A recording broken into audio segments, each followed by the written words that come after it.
உயிர்த்த ஞாயிறு தாக்குதல் தொடர்பான தகவல்களை முன்னாள் ராஜாங்க அமைச்சர் பிள்ளையான் அவர்கள், அதாவது சிவனேசந்துரை சந்திரகாந்தன் அவர்கள் முன்பே அறிந்திருந்தமை உறுதி செய்யப்பட்டிருப்பதாக தற்பொழுது பொது பாதுகாப்பு அமைச்சர் தெரிவித்திருக்கிறார்.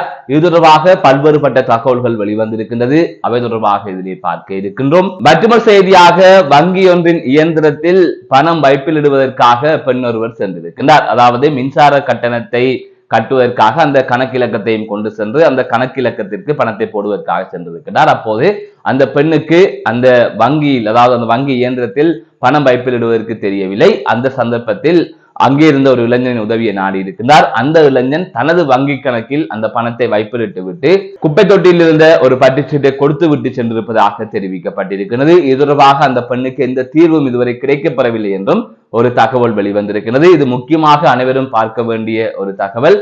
இந்த வங்கிகளை வைத்து அல்லது வங்கி இயந்திரங்களில் பணம் வைப்பிட செல்லுகின்ற சந்தர்ப்பத்தில் இவ்வாறான மோசடிகள் பல இடம்பெறுகின்றது. எனவே விழிப்பாக இருங்கள். இது தொடர்பாக விரிவாக பார்க்க இருக்கின்றோம். அது தவிர காதலன் காதலியை போதைக்கு அடிமையாக்கிய சம்பவம் தொடர்பாகவும் ஒரு அதிர்ச்சி தரும் செய்தி வெளிவந்திருக்கிறது. அது தொடர்பாகவும் இதிலே விரிவாக பார்க்க இருக்கின்றோம். அதற்கு முதல் JK ரிப்போர்ட் எனப்படுகின்ற இந்த யூடியூப் சேனலை இதுவரை யாராவது சப்ஸ்கிரைப் செய்யாமல் பார்த்து கொண்டிருந்தால் சப்ஸ்கிரைப் செய்து கொள்ளுங்கள். தொடர்ந்து அருகில் இருக்கின்ற பெல் பட்டினை கிளிக் செய்வதன் ஊடாக நான் போடுகின்ற ஒவ்வொரு காணொளிகளையும் நீங்கள் உடனுக்குடன் பார்க்கக்கூடிய வகையிலே இருக்கும். நான் நடராசா ஜெயகாந்தன். தற்பொழுது செய்திகளுக்குள்ளே செல்லலாம். பிள்ளையான் அவர்கள் உயிர்த்த ஞாயிறு தாக்குதல் சம்பவம் தொடர்பான தகவல்களை முன்பே அறிந்திருப்பதாக பொது பாதுகாப்பு அமைச்சர் ஆனந்த விஜயபால அவர்கள் தெரிவித்திருக்கின்றார். அதாவது முன்னாள் ராஜாங்க அமைச்சர், முன்னாள் கிழக்கு மாகாணத்தின் முதலமைச்சர் என்று பல பதவிகளை வகித்தவர் தான் பிள்ளையான் என அழைக்கப்படுகின்ற சிவனேசந்துரை சந்திரகாந்தன் அவர்கள். அவர் தற்பொழுது கைது செய்யப்பட்டு பயங்கரவாத தடைச்சட்டத்தின் கீழ் தடுத்து வைக்கப்பட்டிருப்பதாக ஏற்கனவே செய்திகளை நீங்கள் பார்த்திருப்பீர்கள். அவரிடம் பல்வேறுபட்ட விசாரணைகள் முன்னெடுக்கப்பட்டுக் கொண்டிருக்கின்றது. அந்த வகையிலே உயிர்த்த ஞாயிறு தாக்குதல் தொடர்பாகவும் அதுதவிர துணைவேந்தர் ரவீந்திரநாத் கடத்தப்பட்ட சம்பவம் தொடர்பாகவும் பல்வேறுபட்ட விசாரணைகள் முன்னெடுக்கப்பட்டுக் கொண்டிருக்கின்றது. அவர் மற்றும் அவருடன் தொடர்புபட்டவர்கள் பலர் கைது செய்யப்பட்டிருக்கிறார்கள். அவர்களிடமும் விசாரணைகள் மேற்கொள்ளப்பட்டுக் கொண்டிருக்கின்றது. அதிலே முக்கியமாக உயிர்த்த ஞாயிறு தாக்குதலுக்கும் பிள்ளையானுக்கும் தொடர்பு இருக்கின்றது என்கின்ற தகவல்கள் தொடர்ந்து வெளிவந்து கொண்டிருந்தது.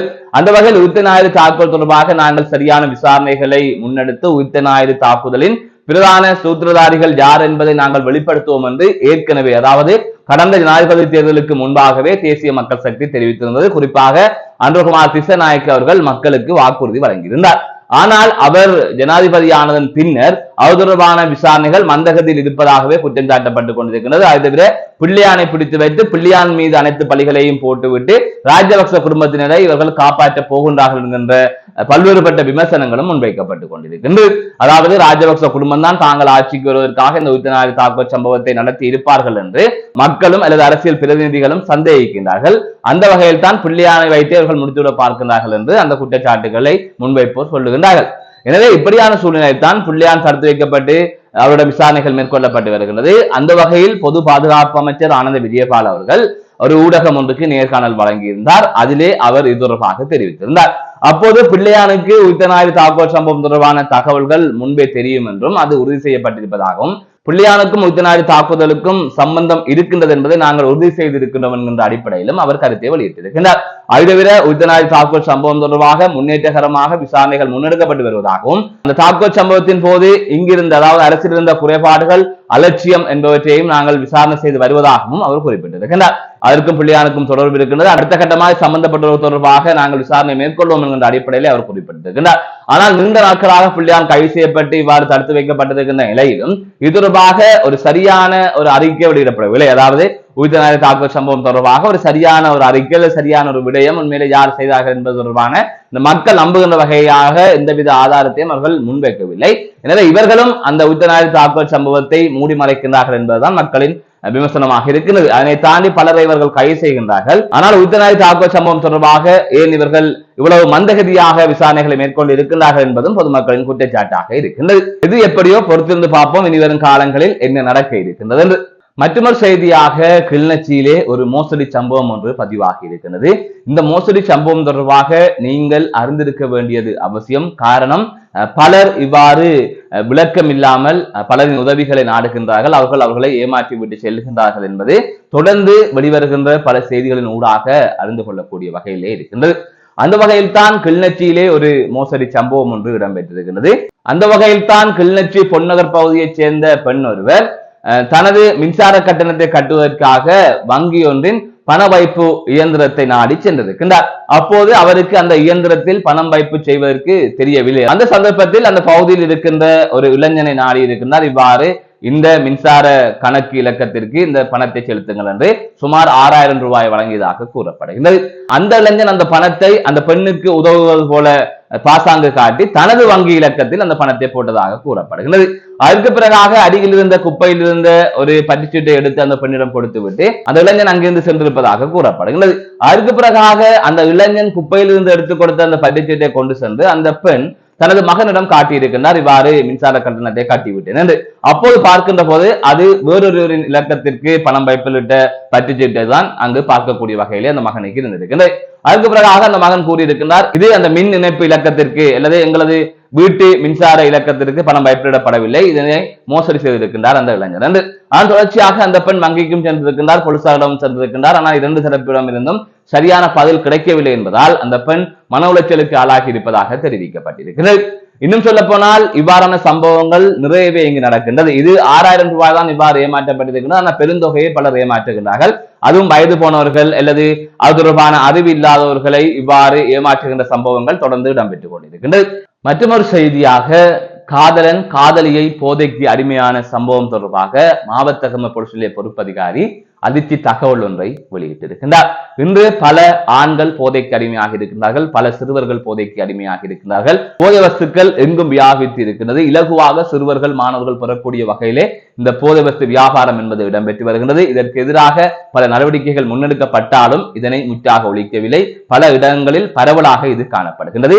இது ஒரு ஆபத்தானதாக தற்பொழுது மாறி இருக்கின்றது. அதாவது வடக்கு கிழக்கு பகுதி உட்பட இலங்கை முழுவதும் இவ்வாறு போதை வஸ்து வியாபித்து இருக்கின்றது. இதற்கு எதிராக தொடர்ந்து பலரும் போராடி வருகின்றார்கள், பலர் குரல் கொடுத்து வருகின்றார்கள். இவ்வாறான சூழ்நிலையில் தற்பொழுது பெண்களும் போதை வஸ்துக்கு அடிமையாகி இருப்பது தொடர்பாக அதிர்ச்சிகரமான தகவல்கள் கடந்த சில நாட்களாக வெளிவந்து கொண்டிருக்கின்றது. அந்த வகையில் தான் மாவட்ட போலீஸ் நிலைய பொறுப்பதிகாரி தற்போது ஒரு தகவலை வெளியிட்டிருக்கின்றார். ஆண்கள் போதைக்கு அடிமையாகி இருக்கின்றார்கள், ஆண்கள் போதைப் பொருளை பயன்படுத்துகின்றார்கள் என்பது தொடர்பான பல தகவல்களை நாங்கள் அறிந்திருக்கின்றோம். ஆனால் பெண் தற்பொழுது போதைக்கு அடிமையான சம்பவம் தொடர்பாக ஒரு தகவல் கிடைத்திருக்கின்றது. அதாவது காதலன் தனது காதலியான உயர்தரத்து கல்வி கற்று வருகின்ற மாணவியை போதைக்கு அடிமையாக்கி இருக்கின்றார். அந்த நபர், அதாவது அந்த இளைஞன் போதைக்கு அடிமையானவர். அவர் ஐஸ், கரோயின் போன்ற போதைப் பொருட்களை பயன்படுத்துகின்றார். அவர் தனது காதலியான உயர்தர மாணவிக்கும் இதனை பழக்கி இருக்கின்றார். அந்த மாணவியும் போதைக்கு அடிமையாக இருப்பதாக கூறப்படுகின்றது. பெரும் அதிர்ச்சி தரும் செய்தியாக இந்த செய்தி வெளிவந்திருக்கின்றது. அது தவிர பல இடங்களில் இந்த போதை வஸ்து விருந்துகள் இடம்பெறுகின்றது. அதிலே அநாகரிகமான முறையிலே பலர் நடந்து கொள்கின்றார்கள். அதாவது குழுக்களாக இணைந்து போதைக்கு அடிமையாக அங்கு தவறான செயற்பாடுகள் எல்லாம் இடம்பெறுகின்றது. கலாச்சார சீரழிவுகள் இடம்பெறுகின்றது. அது தவிர பாலியல் சீண்டல்கள் இடம்பெறுகின்றது, பாலியல் துஷ்பிரயோக சம்பவங்கள் இடம்பெறுகின்றது. இதனால் பல மாணவிகள், பெண்கள் பாதிக்கப்படுகின்றார்கள் என்கின்ற செய்திகளும் தொடர்ந்து நாளுக்கு நாள் அறிந்து கொள்ளக்கூடிய வகையிலே இருக்கின்றது. அதை தவிர தற்பொழுது இந்த போதை வஸ்து என்பது பெரும் ஆபத்தாக எமது சமூகத்திலே மாறி இருக்கின்றது. உங்கள் பகுதியில் யாராவது போதைப் பொருளை பயன்படுத்தினாலோ போதைப் பொருளை விற்பனை செய்தாலோ உடனடியாக போலீசாருக்கு தகவல் வழங்குங்கள். போலீசாரும் அந்த தகவலை பாதுகாத்து அவர்களை கைது செய்வதற்கான, அதாவது உண்மையான குற்றவாளிகளை கைது செய்வதற்கான நடவடிக்கையில் ஈடுபட வேண்டும்.